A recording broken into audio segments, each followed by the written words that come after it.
This is Audible. Hachette Children's Group presents The How to Train Your Dragon short story collection by Cressida Cowell. Read for you by David Tennant. How to Train Your Viking by Toothless the Dragon, translated from the Dragonese by Cressida Cowell. Toothless was the naughty pet dragon of Hiccup Horrendous Haddock III, the famous Viking hero, dragon whisperer, and awesome sword fighter. But in this story, Toothless tells a tale from when Hiccup was a boy, and it looked very unlikely that he would ever be a hero at all. 1. A hunting competition. One summer's evening, when I was a dragon so young I'd left the egg only 5 or 6 years before, 10 young Vikings from the tribe of the Hairy Hooligans stood on a wild and lonesome beach on the wild and lonesome Isle of Berk. These 10 Vikings were on the pirate training programme, and standing in front of them was their teacher, an enormous hairy warrior called Gobber the Belch. Gobber had a helmet with horns that curled like a stag, and, like most adult hooligans, if he met a problem, he tended to punch it. Perched on the shoulder of each young Viking was a dragon. Some were shielding themselves from the wind with their wings. Others were hunched like bad-tempered ravens. These dragons were hunting dragons, and about the size of dogs. Hunting dragons come in many different breeds. There were everyday common or garden dragons, with the standard forked tongue and pointy tail, and fat mustard-brown gronkles, with horns like a rhinoceros and teeth like kitchen knives. There were a few shiny, slippery slitherhawks, with watchful eyes and short tempers, and a friendly, spotted basic brown who was chewing the cud as she sat. There was even one enormous blood-red monstrous nightmare, rippling with muscles and extra sharp talons. Monstrous nightmares think they are the best breed of all, and they don't half fancy themselves and put on airs. I was there too, snuggled down the shirt of Hiccup Horrendous Haddock III, the heir to the tribe of the Hairy Hooligans, curled up tight under his shirt where it was all nice and cosy. But nobody was quite sure what breed I was. I looked rather like a common or garden, with a wart on the end of my nose, but of course I was far too special to be such an ordinary dragon. I'd been asleep for some time, but it was difficult to doze when Gobber was shouting his gob off, and his yelling had woken me up. "OK then, you miserable pieces of shrimp vomit," yelled Gobber the Belch. He always talked like that. "This is the hunting competition you've been waiting for. In 10 minutes' time, it will be completely dark. I want you to set out in your boats and see how many fish your dragon can catch you in half an hour. This is a test of how well you have trained your dragon by yelling at it. For in the dark, your dragon will only be able to hear your voice." These young Vikings, you see, were learning to be hairy hooligans, and hairy hooligans trained dragons to hunt fish for them and pull down deer for them. Basically, we dragons did all the work while they stood around yelling at us. Well, Hiccup is going to be even more useless at this than he is at everything else, sneered Snotface Snotlout, a tall boy with skull tattoos and a face like a pig. Hiccup can't yell for toffee. This was true. Hiccup wasn't a great yeller. He was a small, freckly, skinny boy, and he was surprisingly polite for a Viking.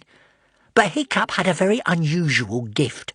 He spoke Dragonese, the language we dragons speak to each other. "I don't need to yell, do I, Toothless?" Hiccup whispered to me in Dragonese. "We're right on top of this hunting business. You're going to catch more fish than Snotlout has ever seen in his entire life, aren't you?" Well, yes," said I, a bit uncertain-like, but licking his face. "I am a truly magnificent hunter, despite being just a bit smaller than the other dragons." However, today I had this feeling that there might be some reason why this might not work. I just couldn't quite remember what it was. 2. A proper Viking doesn't speak to dragons. "Silence!" yelled Gobber the Belch, glowering at us like a bull in a bad mood. "I do hope, Hiccup, that I didn't hear you talking to your animal in that filthy language dragonese." He spat out the word like it was a bad whelk. "We yell at our dragons, yell at them, Hiccup, and dragonese is banned by order of your father, Stoic the Vast, who hear his name and tremble, ugh, ugh." "Yes, sir," muttered Hiccup sadly. He hated anyone mentioning his father. Stoic the Vast was the chief of the tribe. He was 6'7" and good at everything, and he expected his son to be the same. "Now, let me get this absolutely clear," said Fishlegs, Hiccup's best friend. "You want us to go out to sea in our boats when the sun is going to go down in 10 minutes' time and get our dragons to hunt for fish in total darkness?" "You've got it, Fishlegs!" roared Gobber the Belch happily. "Oh!" moaned Fishlegs. Fishlegs was even skinnier than Hiccup, and he had asthma and a squint. "There could be all sorts of monsters out there in the darkness. Sea dragons, shark worms, dark breathers." "Oh, don't be so ridiculous, Fishlegs!" yelled Gobber. "Don't you know that a Viking never, ever gets frightened?" Honestly, Fishlegs, sometimes I wonder whether you and Hiccup are Vikings at all. Fishlegs and Hiccup looked miserable. "OK," Gobber continued. "You have half an hour starting from now, and the boys who bring back the most fish will be named Most Promising Hunters, and will have no homework for the next 3 weeks. Yay! cheered the young hooligans.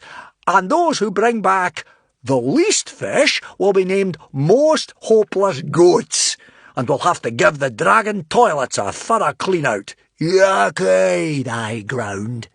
The dragon toilets were in a big pit just to the west of the village, and they were very smelly and disgusting. I never went there myself. Far too pongy and revolting for me. I always tried to find a nice, warm, private spot to do a poo. In the middle of Stoic the Vast's bed, for example, or just behind the door of Valhallarama's food cupboard. As you can imagine, this often got Hiccup into trouble. "I will light a bonfire on the beach so that you can find your way home in the dark." "Right," boomed Gobber the Belch. "Find yourselves a partner and get going." 3. Snotlout and Dog's Breath. The young Vikings started running towards the 6 small boats that were drawn up onto the beach. But before they could get there, Hiccup got tripped up by Snot-Face Snotlout, and Fishlegs' face was ground into the sand by Dog's Breath. "Losers!" yelled Snotlout as the bullies ran off laughing. Fireworm, Snotlout's dragon, sneered at me before she flapped off. "You won't catch any fish at all after what happened this afternoon." Now, this was giving me a bad feeling again. What had happened this afternoon? I was still feeling a little confused after my nap, and I couldn't quite remember. By the time Hiccup and Fishlegs reached their boat, the hopeful Puffin, the sun was sinking fast, and all the other 5 boats were way out in the bay with their dragons out fishing enthusiastically. Fireworm, in particular, we could see diving again and again. "No problem," said Fishlegs in between shivers as Hiccup and he started paddling out to join everybody else. "Toothless can catch them up. Toothless may be a right pain in the bottom, but waistline of wooden he can sure catch fish. In the last 2 weeks I've never seen anything like it. He is a truly gifted hunting dragon." I ignored the bit about being a pain in the bottom. What could Fishlegs be talking about? And I started swelling up with pride. "It's true," I said. "Toothless, marvellous, Toothless, brilliant, Toothless, the best." Hiccup said nothing. We had reached the fishing grounds by now. Hiccup rolled up his sleeve and put out his arm. I hopped onto it, still crowing, "Toothless, glorious, toothless, hunting genius, cock-a-doodle-doo!" I gloated. Hiccup interrupted me. "Toothless," he asked seriously, "what did happen this afternoon?" I stopped.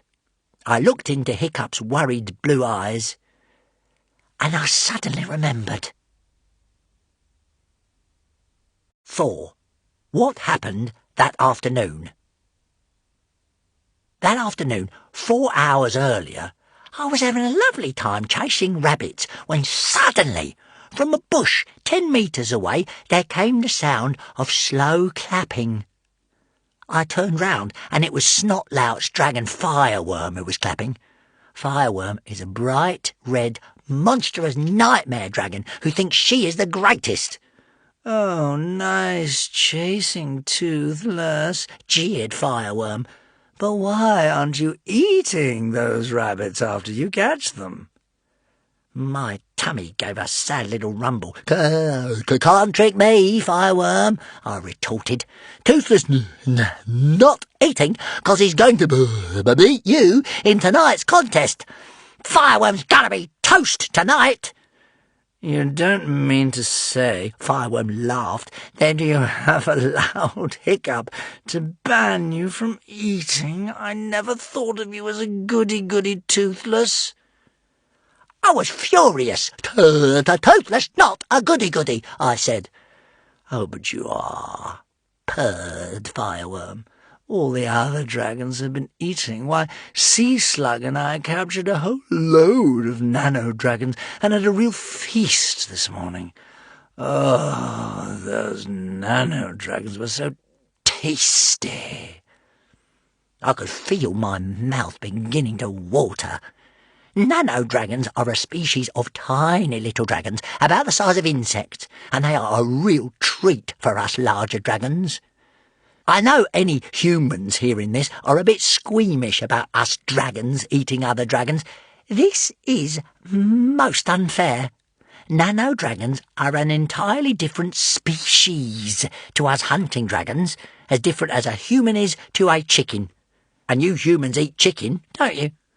There you are, then. There is absolutely no difference between you humans eating chicken and us eating scrumptious, wriggly little nano-dragons. "Were they the crunchy kind?" I asked. "No, they were the ones with the soft centres that melt in the mouth," replied Fireworm, licking her lips. "We ate so many, we had to put some in a barrel in the old wrecked ship to save them for later. But of course that wouldn't interest a goody-goody like you." Fireworm laughed nastily and slunk away into the ferns.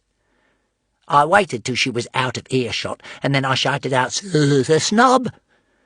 And then I flapped off in the direction of the old wrecked ship, and there I found the barrel that Fireworm was talking about, and I am ashamed to say I ate every single one of those nano-dragons, and they were yummy. I ate so many I couldn't even fly home. I had to walk back, groaning, and it took me several tries to climb up into my favourite spot in Hiccup's bed. Once I'd managed it, I fell immediately into a deep sleep. That was where Hiccup had found me 4 hours later and stuffed me into his shirt to take me to the night hunting competition. That was the bad thing that had happened this afternoon. 5. Everything goes wrong. As soon as I remembered what had happened, I could feel that nano-dragon feast weighing down my stomach. I felt a little sick. I had been tricked. From the look of her, flying around like a buzzard that had drunk a lot of coffee, Fireworm hadn't eaten anything that day at all. She had tricked me. "What happened this afternoon, Toothless?" Hiccup asked me again sternly. I couldn't quite meet his eyes and shuffled down his arm, shrugging my shoulders. "Nothing," I said. Hiccup looked relieved. "OK then," he said, getting excited now. "Let's get going. We've got a bit of work to do to catch up with Fireworm and Snotlout. Now, Toothless, just hunt like you've been hunting for the past 2 weeks, and we should beat them no problem. Keep the boat steady there, Fishlegs." Fishlegs swung the hopeful Puffin round a bit. It was really getting dark now. You could just see the 5 other boats around us in the bay. The other dragons were climbing high, high into the air and then diving down into the water to catch the fish. "Ready, steady, go," said Hiccup, and he quickly raised the arm that I was standing on. This was supposed to be the signal for me to throw myself into the air. But nothing happened. Oh, I tried, all right, flapping my wings, struggling to lift off, but that weight in my stomach just wouldn't let me fly. There I was, batting those wings up and down, still stuck like a limpet to Hiccup's arm. "This isn't the time for mucking about, Toothless," said Hiccup sharply, and he repeated, "Ready, steady, go." This time, with a lot of work, I did actually make it off his arm and into the air. I rose about a foot or so, flapping desperately, and then sank like a stone, hitting the deck of the hopeful Puffin with a nasty thud. "Toothless!" cried Hiccup, very worried now. "What's the matter? Are you all right? What's wrong with you?" I rolled around the deck groaning and holding my belly. Hiccup picked me up. "What's wrong?" he asked again. I hung my head and covered my eyes with my wings. In a very muffled voice, I told Hiccup what had happened that afternoon. So sorry," I said miserably. I didn't dare look at him. "Never mind, Toothless," said Hiccup, sighing heavily. "What can you do if people are going to cheat?" At that moment, Fireworm came sailing over and perched on the mast. "Flying problems, little mongrel," she sneered. "Well, if you will be such a greedy little pig and gorge yourself on nano-dragons on a hunting day." "Oh, buzz off, Fireworm, you big red cheat," snapped Hiccup crossly. "What's happening?" asked Fishlegs, who didn't understand Dragonese, so he wasn't sure what was going on. Hiccup explained. "Maybe Horror Cow could catch us some fish," said Fishlegs, turning desperately to his own dragon. Horror Cow was sitting singing to herself on one of the benches, like a small, peaceful brown and white cow.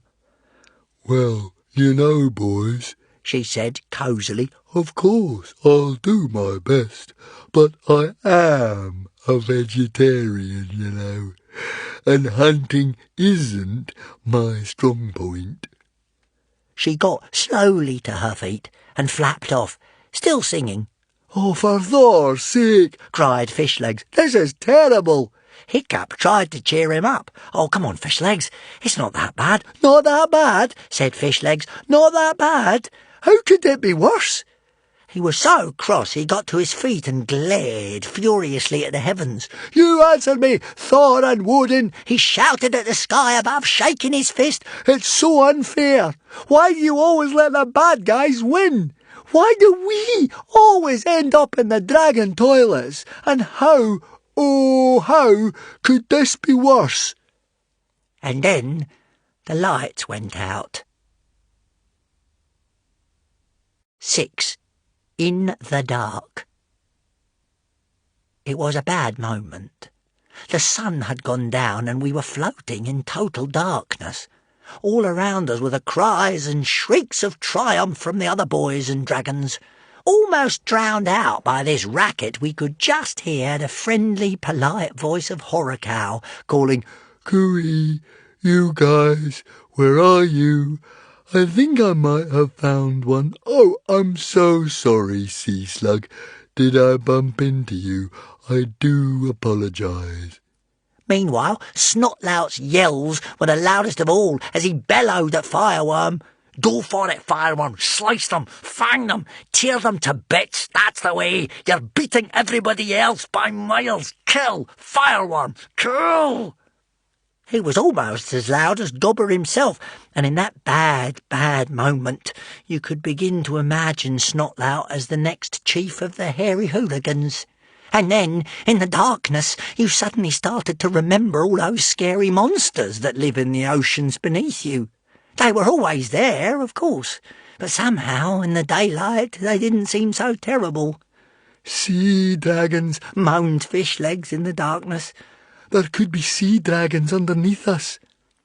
Try and imagine a dragon the size of a mountain, a great, evil, glistening mountain with a ravenous appetite and no heart at all, and then you'll have imagined a sea dragon. Or even shark worms, groaned Fishlegs. Shark worms were dragons that looked remarkably like hammerhead sharks, except that they had legs, and therefore they could actually climb aboard your ship to get you. And what about dark breathers? Fishlegs panicked. There are loads of dark breathers in the Inner Isles. We could bump into a dark breather. Dark breathers were bloodsuckers that swam up from the bottom of the ocean like vampires and dragged unlucky Vikings down to the depths where they could do their blood-sucking in peace and quiet. But, all in all, even thinking about these horrors didn't seem as awful as listening to Snotlout's smug yelling. We're going to be the most promising hunters these islands have ever seen. I'm going to be the greatest chief the hooligans have ever had. Kill! Fireworm, kill! And there I was, lying with a bad stomachache on the edge of the deck, feeling so sad that I'd let everybody down, when a very strange thing happened. A very strange thing indeed. 7. The strange thing that happened. The strange thing that happened was that my stomach began to glow. It gave me a huge shock. First there was this little flicker inside, and then it got brighter and brighter, just exactly as if there was a light burning deep down in my belly. I was so frightened I ran up and down the ship shrieking horribly because I thought perhaps I was on fire. I mean, what would you do if your tummy suddenly lit up like a bonfire? Then Hiccup began to laugh. Toothless, he said, what kind of nano-dragons were you pegging out on this afternoon? They weren't glowworms by any chance, were they? I stopped running. Toothless, not notice, I said. But I breathed a huge sigh of relief. Now I came to think of it, they might easily have been glowworms. Glowworms are a curious type of nano-dragon that look grey and boring in the daytime, but light up like light bulbs in the dark. I had eaten a whole swarm of the creatures, so now that it was night-time they were lighting up inside me, turning me into a little dragon candle. Hiccup and Fishlegs laughed like anything when they realised what was happening. You must have eaten a lot of those glowworms, said Hiccup. I said grumpily, and then Fishlegs stopped laughing. Look, he said, pointing. I was perching on the rim of the boat, with my stomach sending out light into the darkness, and in the sea, on the other side, you could just see little dark shapes gathering. They were fish, swimming towards the light my belly was giving out. You may not know this about fish, but they are often drawn towards a light. And in this case, they were not just one or two fish either. By complete chance, my belly, shining like a torch, had attracted an entire shoal of mackerel. Quick, yelled Fishlegs. Let's get them aboard. So that is what they began to do, scooping the fish out of the sea, first with their helmets, and then with an old fishing net that was bundled up under one of the seats of the Hopeful Puffin. You may not believe this, for if it hadn't happened to me, I am not sure I would even believe it myself. All I can say is, the truth is often stranger than stories.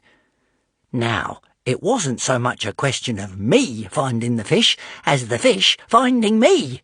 I had never found hunting so easy in my life. I just hung over the edge of the boat with my stomach shining, and the fish swam up in their many millions and practically threw themselves on deck. Fishlegs and Hiccup just had to put the net in the water, and a minute later it was heaving with a squirming mass of shiny fat fish. Within a quarter of an hour, the deck of the Hopeful Puffin was knee-deep in mackerel. Fishlegs was so delighted he was hopping from One foot to the other in excitement. "We're going to win," he said. "I just do not believe it. For once in our lives, we're actually going to win. We're going to beat Snotlout. Fate is on our side, and we're going to be the heroes this time." Hiccup was so happy he turned quite white and his freckles all stood out. "I don't believe it," he said slowly. "It seems too good to be true." It was too good to be true, for it wasn't only mackerel that were being attracted by the light on the hopeful puffin. Something very large and sinister was swimming slowly up from the deep waters beneath. 8. The Dark Breather. The something was a dark breather. A dark breather is a dragon that lives way down on the seabed, in a darkness so deep that the blackness enters its soul, if it ever had a soul. They have truly terrible jaws that are bristling with jagged fangs and seem way too large for their snake-like bodies. They lie for hours with their mouths wide open, waiting for the foolish fish to wander in, thinking they're entering an underwater cave. Dark breathers cannot survive for long on the surface. Too much oxygen poisons them. However, their longing for the light and their ravenous hunger draw them upwards anyway, and they often snatch Viking fishermen who are leaning out to pull in their nets and drag them down to the bottom to drink their blood in peace and quiet. On this occasion, it was me the dark breather was after.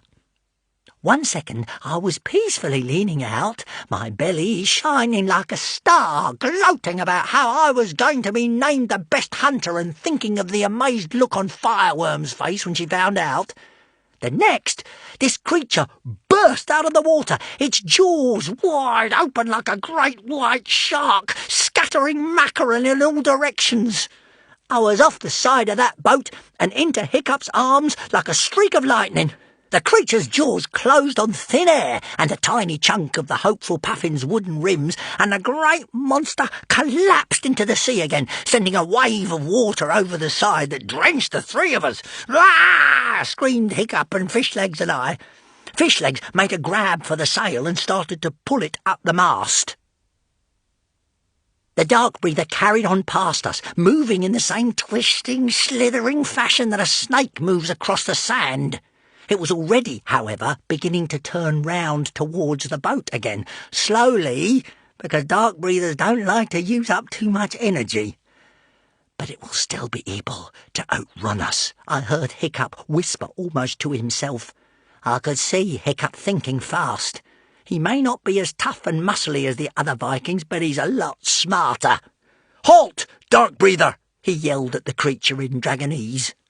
The dark breather stopped for a moment, very surprised that a human could speak the Dragonese language. And then it carried on, easily catching us up and swimming alongside the boat.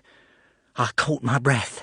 The animal was at least 3 times as long as the hopeful puffin, and it was horribly ugly. When it spoke back to us, it was in a voice so ghastly and wheezy that it was as if it were coming from the corpse of itself. It was a voice of terrible despair that came from centuries of living alone, with no hope, no colour, no warmth, no love. "Give me the star," it rasped. "I will leave you alone if you give me the star." I gave a yelp as I realised the dark breather was talking about me. "This isn't a star," replied Hiccup. "This is just a greedy little dragon who has eaten glowworms for lunch. He will no longer be late in the morning." The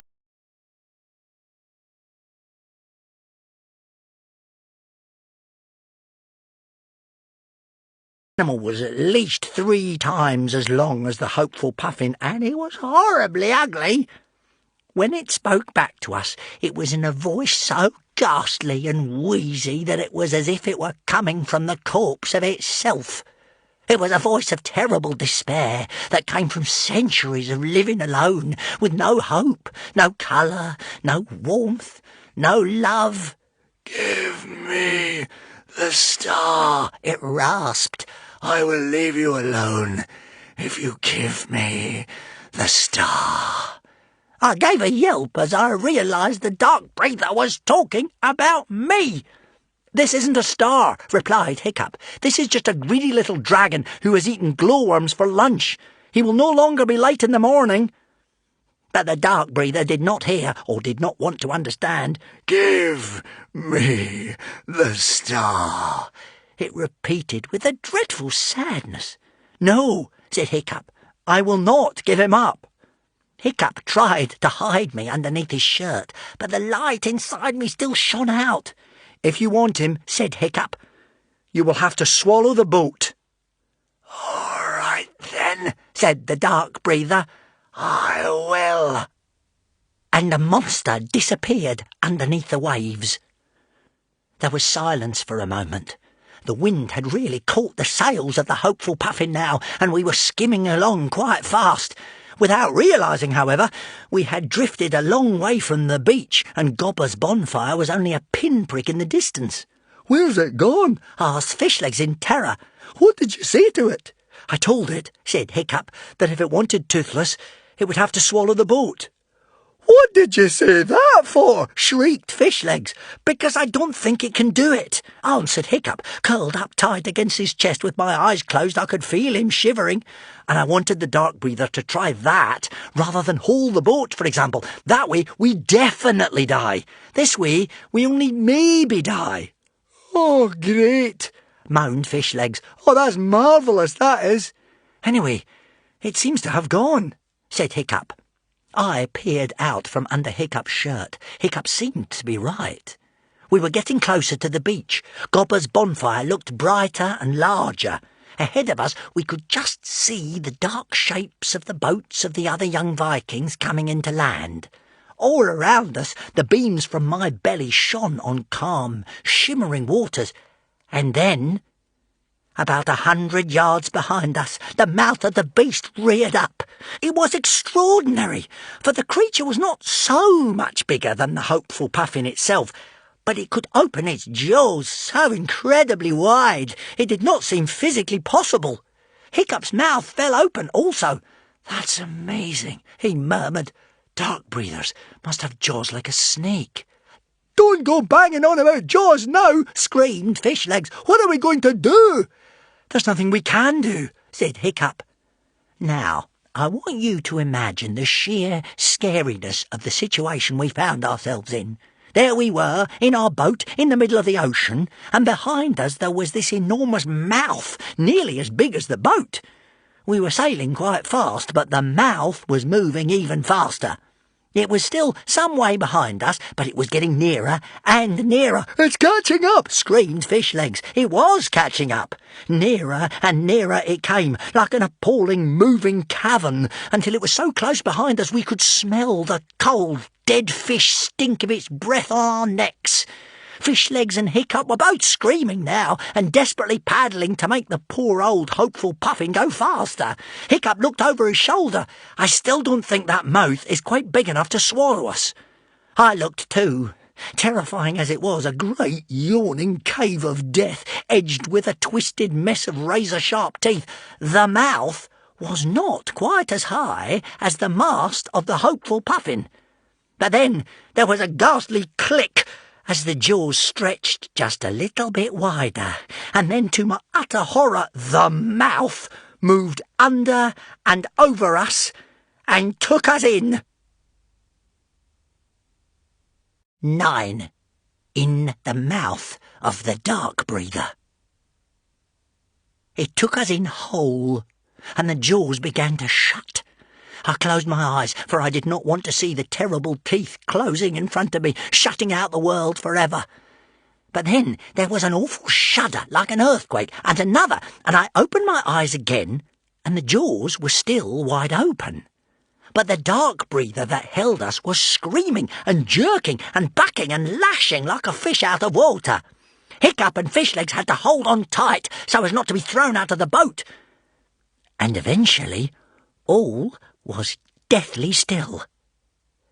There we were, The boat still jammed absolutely tight in the mouth of the dark breather, but the creature itself was as dead as a stone.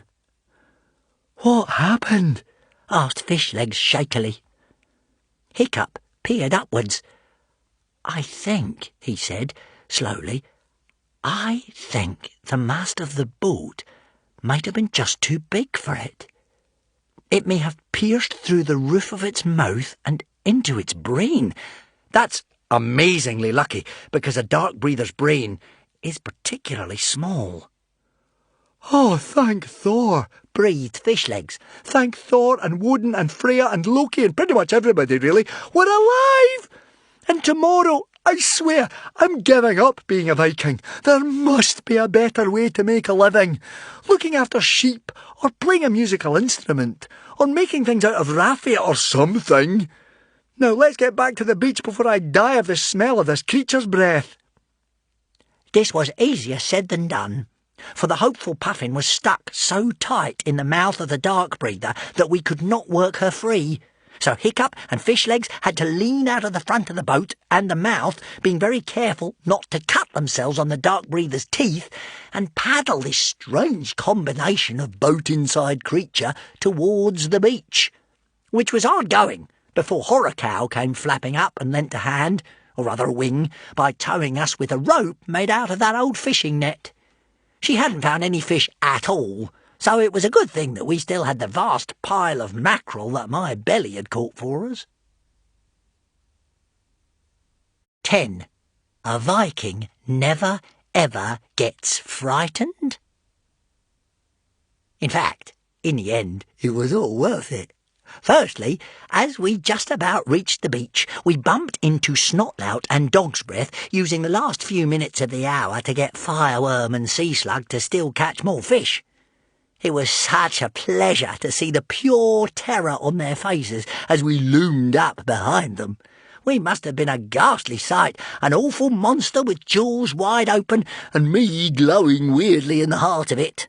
Fireworm screamed, Snotlout turned as white as a piece of paper, and Dog's Breath wobbled with fear like a human jellyfish. They were all so frightened that in their yelling and scrambling to get out of the way, they managed to overturn their boat, the Sparrowhawk, and they and all their fish tumbled into the sea. That was good enough in itself, but then Gobber was waiting with the others in front of his bonfire. As Horrorcow pulled us up onto the beach, Hiccup and Fishlegs still paddling ferociously, the last little glow in my belly began to flicker on and off. And when Gobber looked up to see this terrible sight landing on his beach in the darkness, he too turned an awful green colour. Gobber wasn't afraid of monsters, or dragons, or storms, or rival warriors with axes, or pretty much anything really.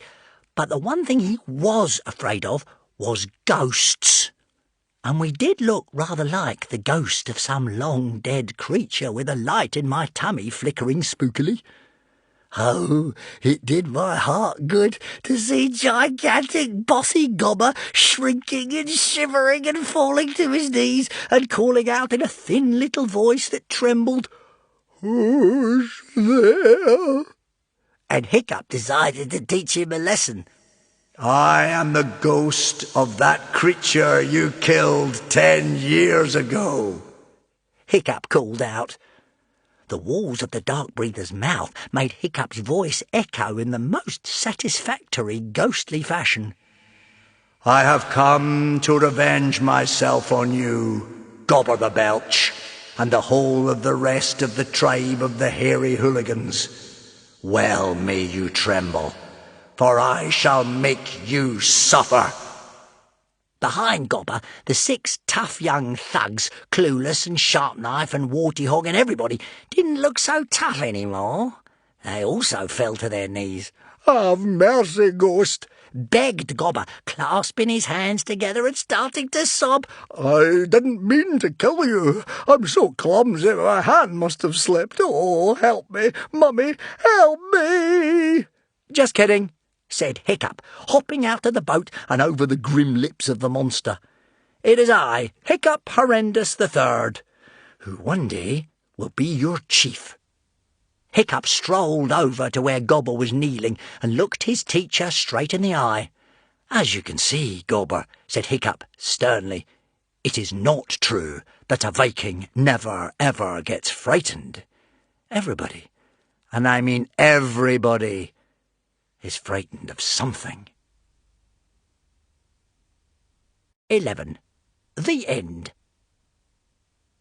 There was an awful silence. Nobody had ever dared to speak to Gobber in this way before. I held my breath, and the last dim little blaze of light in my belly went out entirely. The expression on Gobber's face changed from fear to embarrassment to rage.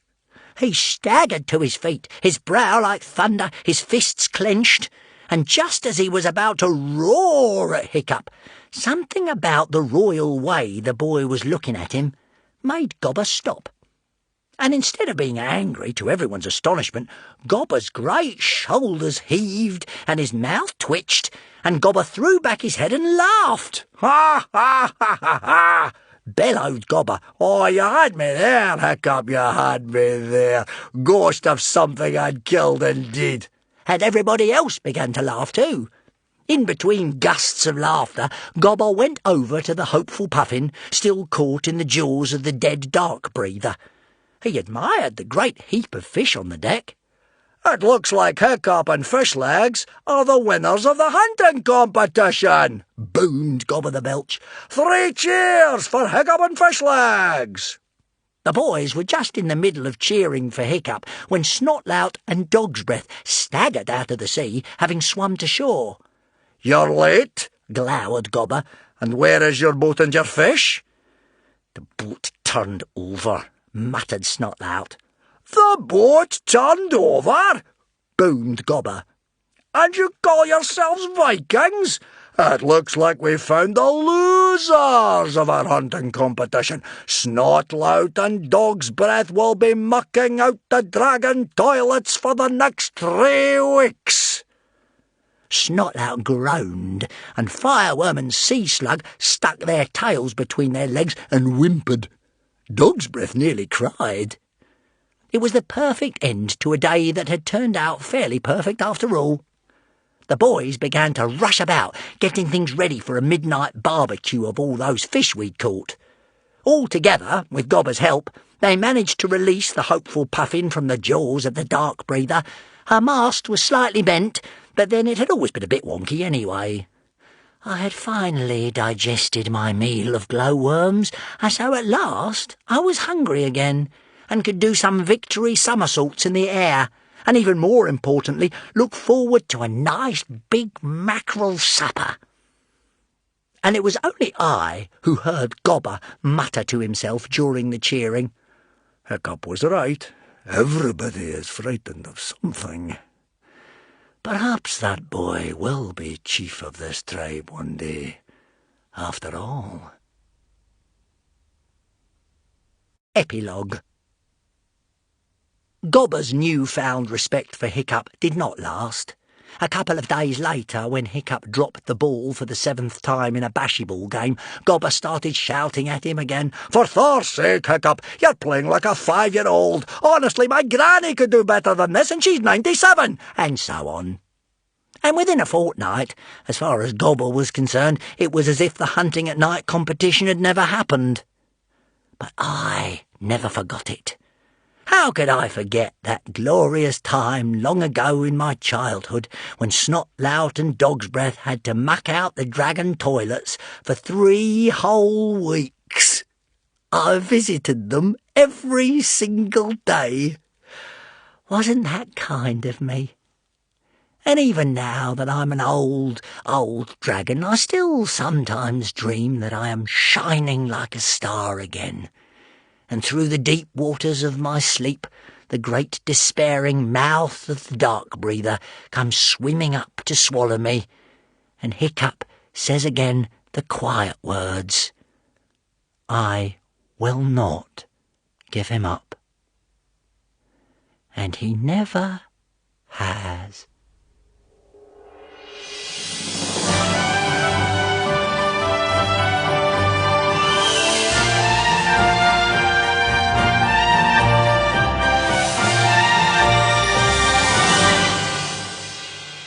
Viking Dragons and Their Eggs